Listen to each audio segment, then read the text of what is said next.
Hello everyone, welcome here. Here the lecture for you to understand recession is going to be making a great word in software industry. So what courses you need to learn to make recession-proof your career? So let's begin. Before starting here, please do subscribe and know more details about such a great trending courses and knowledge levels. So cloud computing and data structures and algorithm courses. Yes, these are very really strong build you can create by yourself.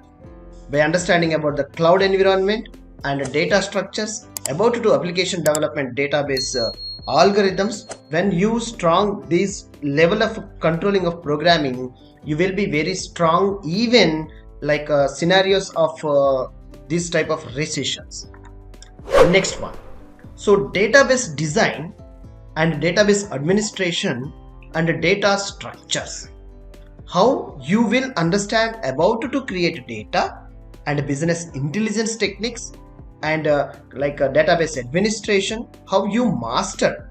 Yes, based on that quality of a skill level, if you are having that strong potential, you will be get in your job area. So Git and GitHub is in a central repositories and vast improvements are there for these two tools as well.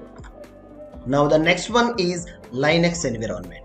Yes, learning of Linux and Linux server, you will be having a great strong potential in cloud environments and Linux production environments in anywhere. And computer networks, yes, anyone can start by learning computer networks and controlling of the zone environment security. It's nothing but cyber security. So once you are understanding about to understand about the computer networks along with the cyber security concepts, yes, you have a great potential of salary and like a secure of your job, like a career. Now, object-oriented programming. Yes, you learn any of programming language which is to be add on your strong of building your career with object-oriented programming concepts. Yes, programming languages are maybe Python, C#, C++, PHP and JavaScript or any other programming language you may choose, but you have to add your skill level at object-oriented principles to be very strong. Yes, these are very simple to understand and know how to reuse code techniques. Thank you for watching this session. Thank you. Please do subscribe, like, share and comment any of your views. Thank you.